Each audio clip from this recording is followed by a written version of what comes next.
Hi hello ನಮಸ್ತೆ ಎಲ್ರಿಗೂ. ಇದು ನಾನು ಕಾವ್ಯ. ಇವತ್ತು ನಾನು ಟೊಮೆಟೊ ಬಾತ್ ಮಾಡ್ತಾಯಿದ್ದೀನಿ. ಟೊಮೆಟೊ ಬಾತ್ ಮಾಡೋಕ್ಕೆ ಏನು ಬೇಕು ಬನ್ನಿ ನೋಡೋಣ. ಫಸ್ಟು ಒಂದು ಮಿಕ್ಸಿ ಜಾರ್ ತೊಗೊಂಡು ಅದಕ್ಕೆ ಒಂದು ದಪ್ಪದ ಈರುಳ್ಳಿ ಇತ್ತು, ಅದ್ರಲ್ಲಿ ನಾನು ಅರ್ಧ ಫ್ರೈ ಮಾಡೋಕೆ ಹಾಕ್ಕೊಂಡಿದ್ದೀನಿ, ಅರ್ಧ ರುಬ್ಬಕ್ಕೆ ಹಾಕ್ಕೊಂಡಿದ್ದೀನಿ. ಒಂದು ಗಡ್ಡೆ ಬೆಳ್ಳುಳ್ಳಿ, ಸೇಮ್ ಪ್ರಮಾಣದಲ್ಲಿ ಶುಂಠಿ ಹಾಕ್ಕೋಬೇಕು. ಆಮೇಲೆ ಚಕ್ಕೆ, ಲವಂಗ, ಕಾಳು ಮೆಣಸು ಎಲ್ಲ ಸ್ವಲ್ಪ ಸ್ವಲ್ಪ ಹಾಕ್ಕೋತಾ ಇದ್ದೀನಿ ನಾನು, ಸ್ವಲ್ಪ ಮಾಡ್ತಿರೋದ್ರಿಂದ. ಇದಕ್ಕೆ ಕೊತ್ತಂಬರಿನ ಹಾಕ್ಕೊಂಡಿದ್ದೀನಿ. ಇದನ್ನು ಮಿಕ್ಸಿ ಮಾಡ್ಕೋಬೇಕು. ಸಣ್ಣಕ್ಕೆ ಮಿಕ್ಸಿ ಮಾಡಿಕೊಂಡೆ. ಆಮೇಲೆ ನೆನಪಾಯಿತು ತೆಂಗಿನಕಾಯಿ ಹಾಕಬೇಕಿತ್ತಲ್ಲ ಅಂತ. ಆಮೇಲೆ ಸ್ವಲ್ಪ ತೆಂಗಿನಕಾಯಿನೂ ಹಾಕ್ಕೊಳ್ಳಿ. ತೆಂಗಿನಕಾಯಿ ಹಾಕಿ ಆಮೇಲೆ ಸಣ್ಣಕ್ಕೆ ರುಬ್ಬಿದ್ದೀನಿ ನೋಡಿ. ತೆಂಗಿನಕಾಯಿನೂ ರುಬ್ಬಿ ಎತ್ತಿಟ್ಕೊಂಡೆ. ಆಮೇಲೆ ಕುಕ್ಕರ್ ಇಟ್ಟು ಅದಕ್ಕೆ ಎಣ್ಣೆ, ಒಂದು ಸ್ವಲ್ಪ ತುಪ್ಪ ಹಾಕಿದ್ದೀನಿ. ಎಣ್ಣೆ ಹಾಕಿ ಅದು ಸ್ವಲ್ಪ ಬಿಸಿ ಆದಮೇಲೆ ಚಕ್ಕೆ, ಲವಂಗ, ಜೀರಿಗೆ, ಸೋಂಪು ಕಾಳು, ಕಲ್ಲು ಹೂವು ಇವೆಲ್ಲ ಹಾಕ್ಕೊಂಡು, ನೀವೇನೇನು ಹಾಕ್ತೀರ ಪಲಾವ್ಗೆ ಅದನ್ನೆಲ್ಲ ಮಸಾಲೆ ಹಾಕ್ಕೊಂಡು ಫ್ರೈ ಮಾಡ್ಕೋಬೇಕು. ಆಮೇಲೆ ಅದಕ್ಕೆ ನಾನು ಕರಿಬೇವು ಹಾಕಿದ್ದೀನಿ. ಕರಿಬೇವು ಹಾಕಿದರೆ ಅದೊಂಥರ ಅರೋಮಾ ಚೆನ್ನಾಗಿ ಬರುತ್ತೆ, ಚೆನ್ನಾಗಿರುತ್ತೆ ತಿನ್ನೋದು. ಬೇಕಾದ್ರೆ ಅದೊಂಥರ ಅರೋಮಾ ಚೆನ್ನಾಗಿರುತ್ತೆ ಅಂತ ಹಾಕ್ಕೊಂಡು ಚೆನ್ನಾಗಿ ಫ್ರೈ ಮಾಡ್ಕೊಂಡಿದ್ದೀನಿ. ಅದಾದಮೇಲೆ ಅದಕ್ಕೆ ಈರುಳ್ಳಿ ಹಾಕಿ ಚೆಂದ ಫ್ರೈ ಮಾಡಬೇಕು. ಈರುಳ್ಳಿ ಕಲರ್ ಚೇಂಜ್ ಆಗೋವರೆಗೂ ಫ್ರೈ ಮಾಡಿಕೊಂಡು, ಅರ್ಧ ಈರುಳ್ಳಿ ಯೂಸ್ ಮಾಡಿದ್ದೀನಿ ಇದಕ್ಕೆ, ಇನ್ನು ಅರ್ಧ ರುಬ್ಬಕ್ಕೆ ಹಾಕಿದ್ದೀನಿ. ನೀವು ಜಾಸ್ತಿ ಬೇಕಾದ್ರೆ ಜಾಸ್ತಿ ಹಾಕ್ಕೊಳ್ಳಿ ಇದಕ್ಕೆ. ಆಮೇಲೆ ಟೊಮೆಟೊ ಜಾಸ್ತಿ ಇರಬೇಕು. ನಾನು ಇಲ್ಲಿ ಸ್ವಲ್ಪ ಮಾಡ್ತಿದ್ರೆ 2 ಟೊಮೆಟೊ ಹಾಕಿದ್ದೀನಿ. ಟೊಮೆಟೊ ಹಾಕಿದ್ಮೇಲೆ ಅದಕ್ಕೆ ಉಪ್ಪು ಏನೂ ಹಾಕೋಕ್ಕೆ ಹೋಗಬೇಡಿ. ಅದು ಫುಲ್ಲು ಎಣ್ಣೆಲೆ ಸಾಫ್ಟ್ ಆಗೋವರೆಗೂ ಫ್ರೈ ಮಾಡ್ಕೋಬೇಕು ನೀಟಾಗಿ.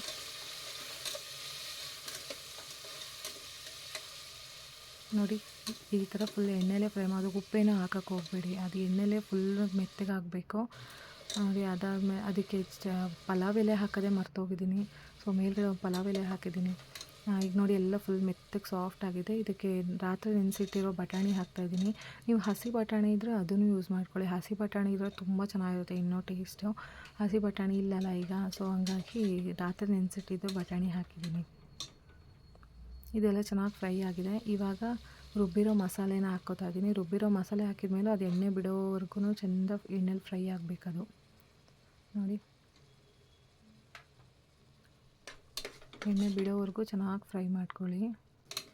ಫ್ರೈ ಆಗಿದೆ. ಈಗ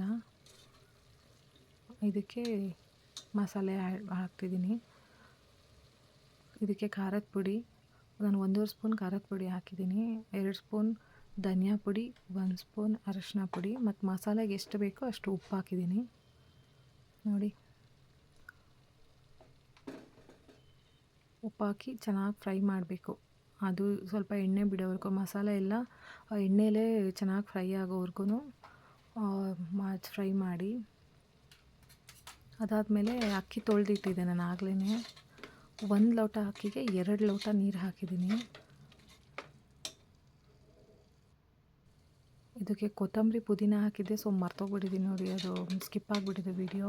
ಮೇಲ್ಗಡೆ ಕೊತ್ತಂಬರಿ ಪುದೀನಾನ ಹಂಗೆ ಸಣ್ಣಗೆ ಕಟ್ ಮಾಡಿ ಹಾಕ್ಕೊಂಡಿದ್ದೀನಿ, ಅದು ಸ್ಕಿಪ್ ಆಗಿದೆ. ಈಗ ತೊಳೆದಿರೋ ಅಕ್ಕಿ ಹಾಕಿ ಅದನ್ನು ಚೆನ್ನಾಗಿ ಮಿಕ್ಸ್ ಮಾಡ್ಕೋಬೇಕು. ಚೆನ್ನಾಗಿ ಮಿಕ್ಸ್ ಮಾಡ್ಕೊಂಡು ಒಂದು 2 ಸೆಕೆಂಡ್ ಸ್ವಲ್ಪ ಎಣ್ಣೆಲ್ಲ ಹಾಗೆ ಮಿಕ್ಸ್ ಮಾಡಿ ಫ್ರೈ ಮಾಡಬೇಕು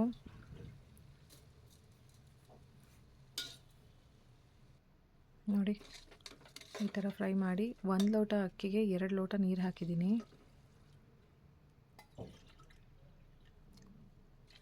ಇದರಲ್ಲಿ 1 ಲೋಟ ಅಕ್ಕಿ ತೊಗೊಂಡಿದ್ದೆ ನಾನು. ಈಗ ಅದನ್ನು ಚೆನ್ನಾಗಿ ಮಿಕ್ಸ್ ಮಾಡಿಕೊಂಡು, ಮೇಲ್ಗಡೆ ಉಪ್ಪು ಎಷ್ಟು ಬೇಕು ನೋಡಿ. ನಾವು ಮಸಾಲೆಗೆ ಅಷ್ಟೇ ಉಪ್ಪು ಹಾಕಿದ್ವಿ, ಆಗಲೇ ಸ್ವಲ್ಪ ಹಾಕಿದ್ವಿ. ಈಗ ಮತ್ತೆ ಟೇಸ್ಟ್ ನೋಡಿ ಉಪ್ಪು ಎಷ್ಟು ಬೇಕೋ ಅಷ್ಟು ಹಾಕ್ಕೊಂಡು ಕುಕ್ಕರ್ ಮುಚ್ಚಳ ಮುಚ್ಚಿ 2 ವಿಷಲ್ ಹೊಡ್ಸಿದ್ದೀನಿ. 2 ವಿಷಲ್ ಆದಮೇಲೆ ಆಫ್ ಮಾಡಿ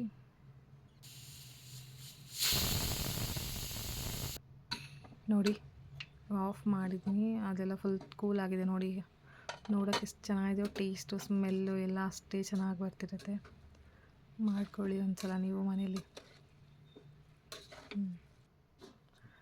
ನನ್ನ ಮಗನಿಗೆ ಬಾಕ್ಸ್ಗೆ ಹಾಕಿ, ಅವನಿಗೆ ಲಂಚು ಸ್ನ್ಯಾಕ್ಸಿಗೆ ಸೌತೆಕಾಯಿ ಹಾಕಿ, ಅದಕ್ಕೆ ಮೇಲ್ಗಡೆ ಎಲ್ಲ ಬ್ಲ್ಯಾಕ್ ಸಾಲ್ಟ್ ಎಲ್ಲ ಹಾಕಿ ರೆಡಿ ಮಾಡಿದೆ. Thanks for watching. Please subscribe ಮಾಡಿ, ಲೈಕ್ ಮಾಡಿ, ಶೇರ್ ಮಾಡಿ. Bye bye. Lots of love.